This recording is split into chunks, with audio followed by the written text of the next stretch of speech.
Сейчас одна вещь, которую нужно услышать каждому творческому человеку на его жизненном пути, прежде чем впадать в депрессию и самокопание. И она состоит в том, что порой не нужно слепо верить мнению своих близких, друзей, иногда даже родственников. Порой они не желают вам добра.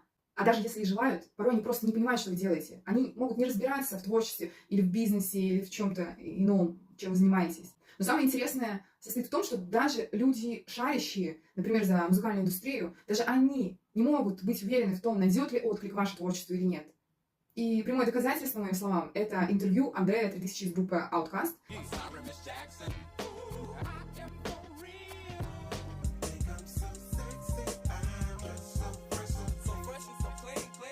И он рассказывает об истории создания трека «Hey Ya». Самое интересное, что это вообще был первый трек, который я услышала из их творчества. Он меня просто разорвал. Я тогда была подростком, мы с мамой смотрели Грэмми по телеку.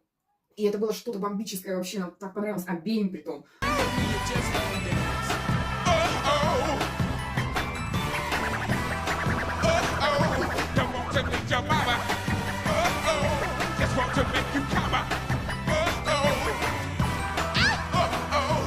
Так вот, перед тем, как выпустить эту песню, его друзьяшки из индустрии, а это на минуточку рэперы, продюсеры, там какие-то музыкальные, да, те, кто вообще разбирается в том, что творилось на тот момент. И все его отговаривали перед выпуском этого трека. Все ему говорили: не выпускай, потому что это не соответствует их стилю, это слишком мягко, нужно делать что-то пожестче.